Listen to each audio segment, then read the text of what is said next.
Hello दोस्तों, नमस्कार। बात कर लेते हैं दिन भर की सारी बड़ी खबरों की, जहां सबसे पहले आपको बताएंगे एलएसी पर चीन का दोहरा खेल हुआ बेनकाब, पीछे हटने की बात कर सेना की बढ़ाने लगा ड्रैगन तैनाती। बताएंगे अभी की सबसे बड़ी और विशाल खबर, वही बताएंगे भारत के खिलाफ निजता पर उतरा बांग्लादेश। अब भारत पर ड्रग्स भेजने का लगा दिया गंभीर आरोप, कह दिया भारत के लोग हमारे यहाँ ड्रग्स बेचते हैं, अब नहीं चलेगा ऐसा। बताएंगे दोस्तों दिल्ली में मीटिंग से पहले बांग्लादेश की बड़ी निजता की खबर। तो वहीं आपको बताएंगे इतना ही नहीं, बीएसएफ का नाम लेकर बांग्लादेश ने दे दी भारत को बहुत बड़ी चेतावनी, कह दिया बस 15 दिन और उसके बाद अब भारत देखेगा बांग्लादेश की ताकत। बताएंगे दोस्तों क्या था ये कहने का मतलब, तो वही बताएंगे। मछुआरों पर फायरिंग करके पछता रहा श्रीलंका, भारत की लताड़ पर बार बार जोड़ रहा हाथ। दोस्तों वहीं 6 हथियार बंद बांग्लादेशी घुसपैठियों को अकेली महिला बीएसएफ ने दी बड़ी चुनौती। बताएंगे साहस की बड़ी खबर। तो वही महाकुंभ में मचे भगदड़ को लेकर हुआ नया खुलासा, सारी जानकारियां दोस्तों आपको विस्तार से बताने वाले हैं। बस आप वीडियो के लास्ट तक बने रहेगा और खबरों में आगे बढ़ने से पहले देश भारत का निरंतर समर्थन करते हैं तो इस वीडियो को लाइक करके चैनल को सब्सक्राइब करके बेल आइकन दबा के कमेंट में जय हिंद अवश्य कह दीजिएगा। बात कर लेते हैं पहली और सबसे बड़ी खबर की, जहां एलएसी पर चीन का दोहरा खेल हुआ बेनकाब। दोस्तों एलएसी पर एक बार फिर चीन का डबल स्टैंडर्ड बेनकाब हुआ है। भारत और चीन के बीच कई दौरे की कूटनीतिक बातचीत और पिछले साल अक्टूबर में देपसांग और डेमचोक से सैनिकों की वापसी के बावजूद सीमा पर ड्रैगन की चालबाजी कम होने का नाम नहीं ले रही है। चीन ने वास्तविक नियंत्रण रेखा यानी एलएसी पर अपनी सैन्य मौजूदगी और बुनियादी ढांचे को मजबूत करने की गतिविधियों में कोई कमी नहीं की है। चीन की पीपुल्स लिबरेशन आर्मी यानी पीएलए पूर्वी लद्दाख से लेकर अरुणाचल प्रदेश तक कई जगहों पर सैन्य निर्माण कर रही है। रक्षा सूत्रों के हवाले से टीओआई की रिपोर्ट के मुताबिक चीन की सेना एलएसी के कई इलाकों में बुनियादी ढांचे को तेजी से विकसित कर रही है। पूर्वी क्षेत्र में रोंगटो, चू और अन्य घाटियों में ये गतिविधियां देखी जा रही है। अरुणाचल प्रदेश के तवांग सेक्टर में रणनीतिक रूप से महत्वपूर्ण यांगत्से क्षेत्र में चीन लगातार अपनी स्थिति मजबूत करने की कोशिश कर रहा है। भारत इस इलाके में ऊंचाई वाले स्थानों पर काबिज है, इससे उसे पीएलए की गतिविधियों पर नजर रखने में मदद मिलती है। इसे चीन संतुलित करने के लिए तेजी से नई सड़कें और सैन्य शिविर बना रहा है। पीएलए ने तवंगू गांव से एलएसी तक पक्की सड़क बना ली और कुछ कच्चे रास्तों को भी अपग्रेड कर लिया है ताकि आवश्यकता पड़ने पर बड़ी संख्या में सैनिकों को तैनात किया जा सके। तो उधर भारतीय सेना के अधिकारियों के मुताबिक भारत भी एलएसी पर अपनी सैन्य और आधारभूत संरचना को मजबूत कर रही है। एक वरिष्ठ अधिकारी ने कहा कि भारत और चीन दोनों ही अपनी उत्तरी सीमा पर बुनियादी ढांचे का निर्माण कर रहे हैं। अगर चीन किसी भी समझौते का उल्लंघन करता है तो हम उसे उचित स्तर पर उठाते हैं। सैटेलाइट इमेजरी के विश्लेषण के मुताबिक चीन यांगत्से में नई सड़कें बना रहा है जिससे उसकी सेना को ऊंचाई वाले इलाकों में कनेक्टिविटी मिलेगी और भारतीय सैनिकों की गतिविधियों पर नजर रख सकेगी। कुल मिलाकर दोस्तों इस खबर को बताने का तात्पर्य यह है कि एलएसी पर एक बार फिर से चीन का दोहरा खेल बेनकाब हो गया है। तो वहीं आपको बता दें भारत के खिलाफ निजता पर उतरा बांग्लादेश, ड्रग्स बेचने का लगा दिया आरोप, कहा अनुचित संधियों की समीक्षा करेंगे। जी हाँ, भारत के लोग हमारे यहाँ ड्रग्स बेचते हैं, अब ये खेल और नहीं चलेगा। दिल्ली में मीटिंग से पहले बांग्लादेश ने बड़ी धमकी दी है। दोस्तों बता दें शेख हसीना के तख्ता पलट और बांग्लादेश में मोहम्मद यूनुस सरकार के आने के बाद से बांग्लादेश अब निजता की हदें पार करने लगा है। मोहम्मद यूनुस के नेतृत्व वाली अंतरिम सरकार ने भारत पर बांग्लादेश में ड्रग्स भेजने का आरोप लगाया है। इतना ही नहीं, उसने ये भी कहा है कि वो शेख हसीना के कार्यकाल में हुए भारत के साथ अनुचित समझौतों की समीक्षा भी करेगा। ये बात बांग्लादेश की अंतरिम सरकार में गृह मामलों के सलाहकार लेफ्टिनेंट जनरल मोहम्मद जहांगीर आलम चौधरी ने कही। दोस्तों मोहम्मद जहांगीर आलम चौधरी ने बुधवार को कहा कि पूर्व प्रधानमंत्री शेख हसीना की अवामी लीग सरकार के कार्यकाल में भारत के साथ हुई सभी असमान संधियों पर चर्चा की जाएगी। ढाका ट्रिब्यून अखबार की रिपोर्ट के मुताबिक आगामी भारत बांग्लादेश सीमा सुरक्षा सम्मेलन पर आयोजित प्रेस वार्ता को संबोधित करते समय चौधरी ने सीमावर्ती इलाकों में भारत के नागरिकों पर मादक पदार्थ बनाने और उन्हें बांग्लादेश में तस्करी करने का आरोप लगाया। जी हाँ, ढाका ट्रिब्यून के मुताबिक जहांगीर आलम चौधरी ने कहा कि भारत के सीमावर्ती इलाकों में नशीली दवाओं का उत्पादन किया जाता है जो अवैध रूप से बांग्लादेश में तस्करी की जाती है। उन्होंने कहा कि फैंसी डील को दवा बनाकर बेचा जाता है लेकिन वास्तव में ये एक नशीला पदार्थ है जिसे बांग्लादेश में तस्करी के लिए बनाया जाता है। उन्होंने कहा कि सीमा से 150 गज के दायरे में किसी भी गतिविधि के लिए दोनों देशों की आपसी स्वीकृति आवश्यक होती है। कोई भी देश एक तरफा कार्रवाई नहीं कर सकता लेकिन अक्सर ऐसा करने की कोशिश की जाती है। यानी कुल मिलाकर दोस्तों कोई और मुद्दा नहीं मिला तो बांग्लादेश की यूनुस सरकार भारत पर अब ड्रग्स बेचने का गंभीर आरोप लगा दिया, बेबुनियाद आरोप लगाया है। ऐसे में भारत का क्या इस पर जवाब रहने वाला है, ये देखने वाली बात रहेगी। बहरहाल आपका कहना चाहेंगे दोस्तों, जवाब जरूर दीजिएगा। लेकिन साथ ही साथ आपको ये भी बता दें, इतना ही नहीं, बीएसएफ का नाम लेकर बांग्लादेश ने बड़ी चेतावनी दी है भारत को। भारत अब हमारे तेवर को देखेगा। 17 फरवरी 2025 को नई दिल्ली में जब बैठक होगी तब हम बांग्लादेश के हितों से जुड़े मुद्दे पर पूरी ताकत के साथ पड़ोसी देश के सामने रखेंगे। क्रॉस बॉर्डर तस्करी हो या सीमा पर बीएसएफ के जवानों की गोली से हमारे नागरिकों की हत्या, हम तल्ख लहजे में भारत से कहेंगे कि ये हम बर्दाश्त नहीं करेंगे और अब बर्दाश्त बर्दाश्त नहीं होगा। ये बयान है बांग्लादेश के होम एडवाइजर मोहम्मद जहांगीर आलम चौधरी का। जी हाँ, उसने कहा है कि इस बार जो हमारी बातचीत होगी भारत के साथ, उसमें हमारा लहजा बिल्कुल अलग रहने वाला है। यानी कि एक तरीके से भारत को बड़ी धमकी देने की कोशिश किया कि इस बार हम बहुत ताव में तुमसे बात करने वाले हैं। ऐसे में दोस्तों, अगर आप भी मानते हैं कि इनकी तरह कितने आए और कितने गए भारत के सामने, तो सामने लाइक का बटन है दोस्तों, अभी तक लाइक नहीं किया तो जरूर लाइक बटन दबा दीजिएगा ताकि यह खबर वहां तक पहुंचे और उन्हें उनकी औकात पता चल सके कि भारत को हल्के में लेना कितनी बड़ी गलती होने वाली है मोहम्मद यूनुस से। वहीं आपको बता दें, गलती से चली थी गोली महाराज। जी हाँ, मछुआरों पर फायरिंग करके पछता रहा है अब श्रीलंका। भारत की लताड़ पर अकल आई ठिकाने तो हाथ जोड़ने लगा। बता दें, श्रीलंका की नौसेना ने भारतीय मछुआरों पर हुई गोलीबारी को लेकर सफाई दी है। नौसेना के एक वरिष्ठ अधिकारी ने कहा है कि यह गोली गलती से चल गई है, हमसे महाराज हमें माफ कर दो, जिससे 2 भारतीय मछुआरे गंभीर रूप से घायल हो गए हैं। यह घटना डेल्फ द्वीप के पास हुई, जहां श्रीलंकाई जल क्षेत्र में मछली पकड़ने के आरोप में 13 भारतीय मछुआरों को गिरफ्तार किया गया था। बता दें, पहले जो बयान जारी किया गया था श्रीलंका की ओर से, उसमें काफी ज्यादा अपने आप को एक विक्टिम दिखाने की कोशिश की थी श्रीलंका ने कि मछुआरों ने हमारे हथियार को छीनने की कोशिश की, इसीलिए हमने गोली चला दी। लेकिन दोस्तों, अब जो ठंडे दिमाग से बयान निकलकर सामने आया है श्रीलंका का, उसमें श्रीलंका नौसेना के कमांडर वाइस एडमिरल कंचना बनगोड़ा ने बताया कि प्रारंभिक जांच में सामने आया है कि नौसेना के एक जवान से गलती से गोली चल गई थी। उसका इंटेंशन गोली चलाने का नहीं था, लेकिन ना चाहते हुए गोली निकल गई। उन्होंने कहा कि भारतीय मछुआरों की नाव को रोकने के दौरान यह घटना हुई।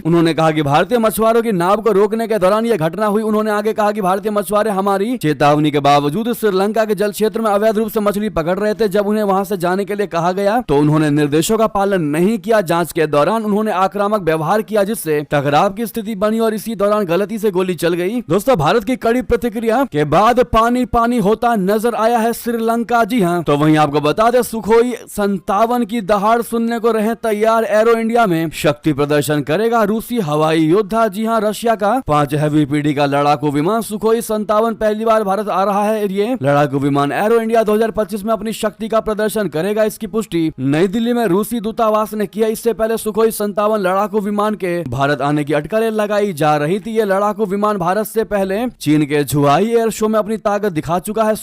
रूसी सुखोई 57 का मुकाबला अमेरिका के F-35 से माना जा रहा है। ऐसी संभावना है कि अमेरिका भी F-35 को एरो इंडिया में शामिल होने के लिए भेज सकता है। रूसी दूतावास ने सोशल मीडिया प्लेटफॉर्म एक्स पर लिखा कि रशिया का 5वीं पीढ़ी का लड़ाकू विमान सुखोई 57 एरो इंडिया 2025 में प्रदर्शित किया जाएगा। पहली बार भारत में इस खूबसूरती और ताकत को देखने का मौका ना चूके। एरो इंडिया 2025 का 15वां संस्करण 10 से 14 फरवरी 2025 तक बेंगलुरु के येलहांका एयरफोर्स स्टेशन पर आयोजित किया जाएगा। जी हाँ दोस्तों, वही बता दें, 6 हथियार बंद बांग्लादेशी घुसपैठिया अकेली महिला ने दी चुनौती। कहानी बहादुर बीएसएफ कांस्टेबल की आपको बता दें, border security force Malda sector की एक महिला कांस्टेबल ने बुधवार को बांग्लादेशी नागरिकों की घुसपैठ की बहुत बड़ी साजिश को नाकाम किया है। बीएसएफ ने दावा किया है कि पश्चिम बंगाल के मालदा जिले में अर्धापुर के पास बॉर्डर पर बाढ़ के पास 5 से 6 हथियार बंद बांग्लादेशी नागरिकों का एक ग्रुप आ रहा था। इसी दौरान 88वीं बीएसएफ बटालियन की महिला कांस्टेबल ने अकेले ही उन्हें चुनौती दे दी। उन्होंने ये महसूस करने के बावजूद कि बांग्लादेशी नागरिकों के पास घातक हथियार मौजूद थे, बिना किसी हिचकिचाहट के आगे बढ़कर कार्रवाई की। बीएसएफ के दक्षिण बंगाल फ्रंटियर के प्रवक्ता एंड डीआईजी एन.के. पांडे ने बताया कि कांस्टेबल ने अनुकरणीय साहस का प्रदर्शन करते हुए यह महसूस करने के बावजूद कि बांग्लादेशी नागरिकों के पास घातक से घातक हथियार से बिना किसी हिचकिचाहट के आगे बढ़कर चुनौती दी। बहादुर महिला कांस्टेबल अपनी सुरक्षा की परवाह न करते हुए बांग्लादेशी ग्रुप की तरफ बढ़ती गई, जो वाकई में दोस्तों उनकी बहादुरी पूरे भारत में छाई जा रही है। वाकई में इनके बहादुरी के लिए दोस्तों 2 शब्द कहना बिल्कुल मत भूलिएगा अच्छे से। वहीं आपको बता दें, राजौरी में आतंकियों के ठिकानों पर पुलिस का शिकंजा, 25 जगहों पर बड़ी छापेमारी, कई अहम दस्तावेज जब्त। जी हां, जम्मू कश्मीर पुलिस ने आतंकवाद से जुड़े मामलों की जांच के तहत राजौरी जिले में बड़ी कार्रवाई की है। पुलिस ने बुधवार को जिले के 25 ठिकानों पर छापेमारी की। इस दौरान कई अहम दस्तावेज और संदिग्ध सामग्री जब्त की गई। इस अभियान में केंद्रीय रिजर्व पुलिस बल, बोले तो सीआरपीएफ के जवान भी शामिल रहे। पुलिस अधिकारियों के मुताबिक यह कार्रवाई उन आतंकवादियों के खिलाफ की गई जो पाकिस्तान अधिकृत कश्मीर से अपनी गतिविधियों को संचालित कर रहे। इन संदिग्ध आतंकियों के खिलाफ गैर कानूनी गतिविधियां अधिनियम के तहत मामले दर्ज हैं, यानी यूएपी अधिनियम के तहत मामले दर्ज है। पुलिस को इनके ठिकानों से महत्वपूर्ण सुराग मिलने की उम्मीद है, जिससे आतंकियों के नेटवर्क को तोड़ने में मदद मिलेगी। जी हाँ, वहीं आपको बता दें, मुश्किल में फंसा पाकिस्तान, आर्थिक संकट के बीच आईएमएफ ने किया आगाह, व्यापारियों ने भी दे दी ऐसी सलाह। दरअसल आर्थिक संकट से जूझ रहे पाकिस्तान के लिए परेशानियां कम नहीं हो रही हैं। अब पड़ोसी मुल्क को आईएमएफ ने भी आगाह किया है और कहा कि वो अपनी बैल आउट योजना पर कायम रहे। इसके अलावा सरकार को धैर्य की सलाह दी है। वहीं व्यापारियों अधिकारियों के द्वारा सार्वजनिक निजी भागीदारी के अधिक रास्ते खोलने की मांग की जा रही है। इसके जरिए रोजगार के अवसर बढ़ सकते हैं। पाकिस्तान के लिए नए IMF रेजिडेंट प्रतिनिधि माहिर बिनीसी ने इस्लामाबाद से सुधारों को लागू करने की अपील की, जो लंबे समय में लोगों के लिए फायदेमंद साबित हो सकते हैं। पाकिस्तान बार काउंसिल में अर्थव्यवस्था पर संवाद नामक एक सम्मेलन को संबोधित करते हुए बिनीसी ने कहा कि पाकिस्तान की नजरें अपने लक्ष्य पर होनी चाहिए। उसे IMF कार्यक्रम के उद्देश्यों के प्रति प्रतिबद्ध रहने की आवश्यकता है। साथ ही उसे सुधारों को लागू करने के लिए धैर्य रखने की आवश्यकता है ताकि लोगों को इसका लाभ मिल सके। वहीं बता दें, बाल्टिक सागर से गुजरने वाले जहाजों को देना पड़ सकता है चार्ज। एस्टोनिया रक्षा मंत्री हनो पेवकुर का बड़ा ऐलान। जी हां, एस्टोनिया के पावर ग्रिड ऑपरेटरों को बड़ा झटका लगा है। पिछले दिनों फिनलैंड और एस्टोनिया को जोड़ने वाली एस्ट लिंक 2 पावर केबल अचानक खराब हो गई। इससे एस्टोनिया की विद्युत आपूर्ति में भारी गिरावट आई और भारी नुकसान भी हुआ। इसके बाद अब सरकार कई सख्त फैसले लेने जा रही है, जिससे अब यहां से निकलने वाले जहाजों को शिपिंग टैक्स का भुगतान करना पड़ सकता है। इसकी जानकारी खुद एस्टोनियाई मंत्री ने दी है। उन्होंने कहा कि समुद्र के नीचे केबल की सुरक्षा के लिए बाल्टिक सागर शिपिंग टैक्स का भुगतान करना पड़ सकता है। समुद्री केबलों की सुरक्षा की उच्च लागत को कवर करने के लिए शिपिंग कंपनियों को दुनिया के सबसे व्यस्त शिपिंग मार्गों में से एक है। अब तक यहाँ से गुजरने पर किसी कोई अलग से चार्ज नहीं देना होता था, लेकिन आने वाले दिनों में यहाँ से निकलने पर चार्ज देना होगा। दोस्तों वही बता दें, कुछ अमेरिकी सामानों पर टैरिफ घटा सकता है अपना भारत। ट्रंप ने दी है चेतावनी, बजट में हो सकती है घोषणा। जी हाँ, भारत सरकार अमेरिका से आयात होने वाले कुछ विशेष प्रकार की स्टील, महंगी मोटरसाइकिलों और इलेक्ट्रॉनिक्स वस्तुओं पर शुल्क में यानी टैरिफ में कटौती करने पर विचार कर रही है। इस कदम का घरेलू उद्योगों पर अधिक प्रभाव नहीं पड़ेगा और इसकी पुष्टि शनिवार को हो सकती है, जब केंद्रीय वित्त मंत्री निर्मला सीतारमण बजट पेश करेंगी। वर्तमान में भारत अमेरिका से आने वाली 20 वस्तुओं पर 100% से अधिक का शुल्क लगाता है। NDTV प्रॉफिट की रिपोर्ट के मुताबिक अब भारत अमेरिका से आने वाली विशेष प्रकार की स्टील, महंगी मोटरसाइकिलों और इलेक्ट्रॉनिक वस्तुओं पर टैरिफ घटा सकता है। ये घटनाक्रम ऐसे समय पर सामने आया है जब अमेरिका के राष्ट्रपति डोनाल्ड ट्रंप ने भारत, चाइना और ब्राजील को भारी टैरिफ लगाने वाले देश बता दिया है। राष्ट्रपति ट्रंप ने सोमवार को फ्लोरिडा में रिपब्लिकन पार्टी के सांसदों से कहा है कि अमेरिका उन देशों पर शुल्क लगाएगा जो अमेरिका को नुकसान पहुंचाते हैं। उन्होंने चाइना, भारत और ब्राजील को उच्च शुल्क वाले देशों की श्रेणी में रखा है। उन्होंने कहा कि हम उन अन्य देशों और बाहरी लोगों पर शुल्क लगाने जा रहे हैं जो हमें वास्तव में नुकसान पहुंचाना चाहते हैं। देखिए अन्य देश क्या करते हैं। चीन अत्यधिक शुल्क लगाता है और भारत एवं ब्राजील और कई अन्य देश भी ऐसा करते हैं। इसीलिए हम अब और ऐसा नहीं होने देंगे, क्योंकि हम अमेरिका को प्रायोरिटी देंगे, प्राथमिकता देंगे। जी हाँ, वही बता दें, पेरिस के लोवर में मोनालिसा को मिलेगा अपना कक्ष। जी हाँ, फ्रांसीसी राष्ट्रपति का सबसे बड़ा ऐलान। बता दें, दुनिया की सबसे मशहूर पेंटिंग मोनालिसा को फ्रांस के लूव्र म्यूजियम में रखा गया है। फ्रांसीसी राष्ट्रपति इमैनुअल मैक्रोन ने घोषणा करते हुए कहा है कि मोनालिसा को लूव्र म्यूजियम में अपना अलग से कमरा मिलेगा। वहीं म्यूजियम का बड़े पैमाने पर रेनोवेशन भी किया जाएगा। इसमें कई साल लगने वाले हैं। मैक्रोन ने घोषणा करते हुए कहा कि म्यूजियम के लिए साल 2031 तक सीन नदी के पास नया प्रवेश द्वार और एक भूमिगत कमरा बनाया जाएगा। इस पूरे प्रोजेक्ट में कितना खर्च आएगा, इसको लेकर राष्ट्रपति की ओर से कोई जानकारी नहीं दी गई है। आपको बता दें कि लूव्र म्यूजियम दुनिया में सबसे ज्यादा देखे गए म्यूजियम में से एक है। साल 1980 में इसका नवीनीकरण किया गया था। वर्तमान में यह म्यूजियम भीड़ भाड़ और पुरानी सुविधाओं की समस्या है। वहीं स्मारक में पानी के रिसाव के कारण वहां रखी गई पेंटिंग को भी नुकसान हो रहा है। इसके अलावा म्यूजियम में सैकड़ों लोगों के आने से यहाँ खाने पीने, वॉशरूम और शोर की काफी समस्या है। दोस्तों वही बता दें, भारत ने खारिज किए कनाडा चुनाव में हस्तक्षेप के आरोप। MEA ने कहा हमारा इससे कोई संबंध नहीं। जी हाँ, भारत कनाडा के बीच जारी कूटनीतिक तनाव बढ़ता जा रहा है। कनाडा में हुए चुनावों में भारत के हस्तक्षेप के आरोपों को विदेश मंत्रालय ने खारिज किया है। विदेश मंत्रालय ने कहा कि हमारा इससे कोई संबंध नहीं है। कनाडाई आयोग ने एक रिपोर्ट में दावा किया था कि भारत ने संघीय चुनाव में 3 राजनीतिक दलों के उम्मीदवारों को गुप्त वित्तीय सहायता प्रदान करने के लिए प्रॉक्सी एजेंटों का इस्तेमाल किया। जी हाँ, विदेश मंत्रालय के प्रवक्ता रणधीर जायसवाल जी ने कहा कि हमने कनाडा चुनाव में हस्तक्षेप पर कथित गतिविधियों के बारे में एक रिपोर्ट देखी है। वास्तव में यह कनाडा ही है जो भारत के आंतरिक मामलों में लगातार हस्तक्षेप करता रहा है। इससे अवैध प्रवास और संगठित आपराधिक गतिविधियों के लिए भी माहौल तैयार हुआ है। मंत्रालय ने कहा कि हम भारत पर आक्षेप लगाने वाली रिपोर्ट को खारिज करते हैं। उम्मीद करते हैं कि अवैध प्रवासन को सक्षम करने वाली सहायता प्रणाली को आगे बरकरार नहीं रखा जाएगा। वहीं बता दें, दूसरी ओर ब्रिटेन में पैदा हुआ हिंदू राष्ट्रवाद का जिन लीक सरकारी रिपोर्ट में दावा देश के लिए बता दिया गया खतरा। दोस्तों, ब्रिटेन की एक लीक सरकारी रिपोर्ट में खालिस्तान आंदोलन और हिंदू राष्ट्रवाद को उग्रवाद के नए रूप के तौर पर वर्णित किया गया है। पिछले साल ब्रिटिश गृह मंत्री यवेट कूपर ने उग्रवाद पर सरकारी नीति की समीक्षा की घोषणा की थी। उन्होंने कहा था कि रैपिड एनालिटिकल स्प्रिंट नामक समीक्षा चरमपंथी प्रवृत्तियों की खोज और निगरानी करेगी और चरमपंथ का मुकाबला करने के लिए एक नया रणनीतिक दृष्टिकोण प्रस्तावित करेगी। थिंक टैंक पॉलिसी एक्सचेंज ने लीक रिपोर्ट की समीक्षा के बाद बताया कि ब्रिटेन में उग्रवाद के 9 प्रकारों को सूचीबद्ध किया गया है। इनमें इस्लामी आतंकवाद, चरम दक्षिणपंथी उग्रवाद, महिलाओं के खिलाफ हिंसा, हिंसा, खालिस्तान समर्थक उग्रवाद, हिंदू राष्ट्रवादी उग्रवाद, पर्यावरण उग्रवाद, वामपंथी उग्रवाद, अराजकतावादी और एकले मुद्दे वाला उग्रवाद, हिंसक प्रवृत्तियों के प्रति आकर्षण शामिल है। उल्लेखनीय रूप से इनमें महिलाओं या आदि आबादी के प्रति उग्रवाद, खालिस्तान आंदोलन और हिंदू राष्ट्रवाद को नए खतरों के रूप में दिखाया गया है। जी हाँ, वाकई में इस रिपोर्ट ने सबको चौंका कर रख दिया दोस्तों। पहली बार ऐसा हो रहा है कि हिंदू राष्ट्रवाद को ब्रिटेन अपने देश के लिए खतरा बता रहा है। वहीं बता दें, दुनिया में किस देश के पास सबसे ज्यादा पनडुब्बियां हैं? टॉप 10 में पाकिस्तान नहीं है। जी हाँ, लेकिन भारत का क्या नंबर है आपको बता दें। दरअसल पनडुब्बियों को किसी भी देश की नौसैनिक ताकत के रूप में देखा जाता है। ये न सिर्फ अपने देश की समुद्री सीमाओं की रखवाली करती है, बल्कि दुश्मन के इलाके में घुसपैठ करके जासूसी मिशन को भी अंजाम दे सकती है। इसके अलावा आवश्यकता पड़ने पर युद्ध के दौरान दुश्मन के युद्ध पोतों और पनडुब्बियों पर हमले भी करती है। ऐसे में ये जानना बेहद जरूरी है कि कितनी पनडुब्बियां किस देश के पास हैं। दोस्तों, दुनिया भर के देश अपनी नौसैनिक ताकत को बढ़ाने के लिए पनडुब्बियों की संख्या को बढ़ा रहे हैं। ऐसे में दुनिया भर के शक्तिशाली देशों में पनडुब्बियों को लेकर एक होड़ मची हुई है। पहले नंबर पर है दोस्तों अमेरिका नौसेना में 70 पनडुब्बियां शामिल हैं। ये पनडुब्बियां परमाणु शक्ति संचालित हैं। दूसरे नंबर पर रशिया है दोस्तों। रशिया में रूसी नौसेना में 63 पनडुब्बियां शामिल हैं। इनमें 16 परमाणु ऊर्जा से चलने वाली बैलिस्टिक मिसाइल पनडुब्बियां हैं। माना जाता है कि परमाणु पनडुब्बी की टेक्नोलॉजी में रशिया पूरी दुनिया में सबसे आगे है। वहीं तीसरे नंबर पर है चाइना। चीनी नौसेना में 61 पनडुब्बियां हैं। इनमें 6 परमाणु ऊर्जा चलित बैलिस्टिक मिसाइलें हैं। वहीं दोस्तों 5वें नंबर पर पनडुब्बी के मामले में ईरान है। Islamic Republic of Iran navy में 25 पनडुब्बियां हैं। ये सभी डीजल इलेक्ट्रिक पनडुब्बियां हैं, जिसमें किलो क्लास पनडुब्बियां, फतेह क्लास पनडुब्बियां शामिल हैं। 6ठे नंबर पर है जापान। जी हाँ, जापानी नौसेना के पास 24 पनडुब्बियां हैं। 7वें नंबर पर है दक्षिण कोरिया, जिसके पास 22 पनडुब्बियां शामिल है। साथ ही साथ 8वें नंबर पर अब अपना भारत है दोस्तों, जहां भारतीय नौसेना के पास कुल 18 पनडुब्बियां हैं। इनमें से 17 डीजल इलेक्ट्रिक पनडुब्बियां हैं, जबकि एक INS अरिहंत परमाणु शक्ति संचालित पनडुब्बी है। वहीं दूसरी परमाणु पनडुब्बी INS अरिघात अभी समुद्री परीक्षण के दौर से गुजर रहा है। यानी कि कुल मिलाकर अमेरिका सबसे बेहतरीन प्रदर्शन कर रहा है पनडुब्बियों के मामले में, लेकिन अपना भारत भी अब लगातार पनडुब्बियों की संख्या बढ़ाने वाला है, जो वाकई में भारत को और पावरफुल बना देगी। तो वहीं आपको बता दें, सऊदी अरब में भीषण सड़क हादसा जिसमें 9 भारतीयों की मौत की बड़ी खबर विदेश मंत्री जयशंकर जी ने जताया दुख। दरअसल सऊदी अरब में भीषण सड़क हादसे में 9 भारतीयों की मौत हो गई है। जेद्दा में भारतीय मिशन ने इस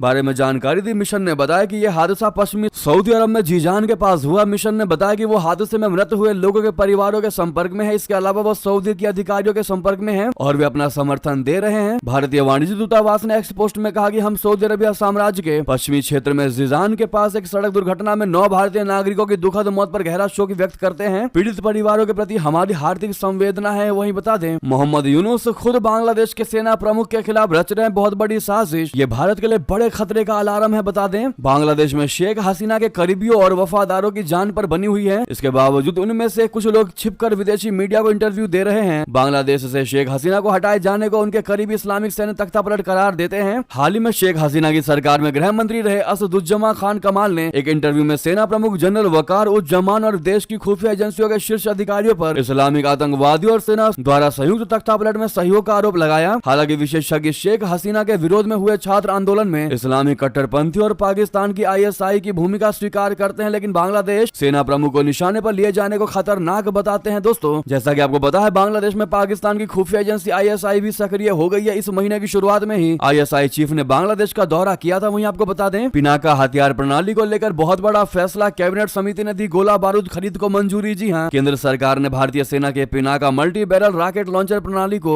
10,000 करोड़ रुपए से अधिक का गोला बारूद खरीद को मंजूरी दे दी है। प्रधानमंत्री की अध्यक्षता में बुधवार को सुरक्षा मामलों पर कैबिनेट समिति की बैठक में यह मंजूरी दी गई है। दोस्तों, वहीं बता दें, UAE के उप प्रधानमंत्री हमदान से मिले जयशंकर जी। रणनीतिक साझेदारी और मजबूत करने के तरीकों पर की चर्चा। जी हाँ, विदेश मंत्री जयशंकर जी ने बुधवार को दुबई के क्राउन प्रिंस और UAE के उप प्रधानमंत्री हमदान बिन मोहम्मद से मुलाकात की। इस दौरान दोनों नेताओं ने UAE भारत रणनीतिक साझेदारी को और मजबूत करने के तरीकों पर चर्चा की। साथ ही लोगों के बीच संबंधों को बढ़ाने के तरीकों पर भी बात कही। बता दें कि विदेश मंत्री जयशंकर अपनी 3 दिवसीय यात्रा पर सोमवार को UAE पहुंचे हैं। उनकी इस यात्रा का उद्देश्य दोनों देशों के बीच व्यापक रणनीतिक साझेदारी को आगे बढ़ाने और भारत UAE संबंधों को नई गति देना है। वहीं बता दें, केजरीवाल के आरोप के बाद की पानी में जहर मिला रही है बीजेपी, तो हरियाणा CM सैनी ने दिल्ली में पिया यमुना नदी का पानी। जहां दिल्ली विधानसभा चुनाव 2025 में अरविंद केजरीवाल द्वारा हरियाणा सरकार पर यमुना नदी के पानी में जहर मिलाकर भेजने के आरोपों के जवाब में हरियाणा के CM नायब सैनी ने दिल्ली के पल्ला गांव में यमुना नदी का पानी पिया। आम आदमी पार्टी के संयोजक और दिल्ली के पूर्व CM अरविंद केजरीवाल ने हरियाणा की बीजेपी सरकार पर बड़ा आरोप लगाया। उन्होंने कहा कि हरियाणा से आने वाले पानी में वहां की बीजेपी सरकार जहर मिलाकर भेज रही है। हालांकि केजरीवाल के इन आरोपों को दिल्ली जल बोर्ड की सीईओ शिल्पा शिंदे ने खारिज किया है। जी हाँ, तो उधर केजरीवाल पर सोनीपत में बड़ा केस दर्ज हुआ है। यमुना में जहर मिलाने वाले बयान ने वाकई में बढ़ा दी है केजरीवाल की मुश्किलें। दोस्तों, आम आदमी पार्टी सुप्रीमो अरविंद केजरीवाल के खिलाफ सोनीपत में केस दर्ज हुआ है। उनके खिलाफ यह केस यमुना में हरियाणा सरकार द्वारा जहर मिलाने वाले बयान के बाद दर्ज हुआ है। इससे एक बार फिर केजरीवाल की मुश्किलें बढ़ती नजर आ रही हैं। इस मामले में हरियाणा सरकार ने सोनीपत में चीफ जुडिशियल मजिस्ट्रेट की कोर्ट में डिजास्टर मैनेजमेंट की धारा 2D-154 के तहत केस दर्ज करवा दिया गया है। मुख्यमंत्री नायब सैनी ने सोनीपत जिला अदालत में केजरीवाल के खिलाफ शिकायत दी थी। तो उधर इलेक्शन कमीशन के नोटिस का केजरीवाल ने दिया जवाब, 14 पेज में किया आंसर। जी हाँ, केजरीवाल ने अपना जवाब 14 पेज में लिख दिया। केजरीवाल ने कहा कि उनकी तरफ से कोई कानून का उल्लंघन नहीं किया गया। केजरीवाल ने चुनाव आयोग से दिल्ली को साफ पानी मुहैया कराने के लिए हरियाणा सरकार को निर्देश देने की मांग की है। अपने जवाब में केजरीवाल ने अमोनिया को लेकर दिल्ली जल बोर्ड की रिपोर्ट भी संलग्न की है। जी हाँ, वहीं आपको बता दें, महाकुंभ भगदड़ में अब तक 30 की मौत की बड़ी खबर, 60 है घायल। जी हाँ, 17 घंटे बाद पुलिस ने दी जानकारी। जी हाँ, महाकुंभ में संगम तट पर मची भगदड़ में 30 लोगों की मौत की खबर है। 60 लोग घायल हुए हैं, जिनका कुंभ क्षेत्र के सेक्टर 2 में बने अस्पताल में इलाज चल रहा है। प्रदेश के सीएम योगी आदित्यनाथ ने इस हादसे में जान गंवाने वाले के परिजनों को 25-25 लाख रुपए की आर्थिक सहायता देने का ऐलान किया है। साथ ही उन्होंने हादसे की न्यायिक जांच के आदेश भी दिए हैं। हादसे पर डीआईजी कुंभ ने बताया कि आज महाकुंभ प्रयागराज में भारी भीड़ का दबाव बना, इस वजह से बैरिकेड्स टूट गए। इसके बाद भीड़ ने लोगों को कुचलना शुरू कर दिया। डीआईजी मेला वैभव कृष्ण ने बताया कि महाकुंभ में रात 1-2 बजे के बीच भगदड़ हुई थी। 30 मृतकों में से 25 की पहचान कर ली गई है। इसमें 4 लोग कर्नाटक के हैं और एक श्रद्धालु गुजरात का रहने वाला था। अन्य 5 की पहचान की जा रही है। दोस्तों, वाकई में जो ये हादसा हुआ है, ऐसा नहीं होना चाहिए था, लेकिन करोड़ों की संख्या मायने रखती है। ऐसे में हम ये देख रहे हैं कि कुछ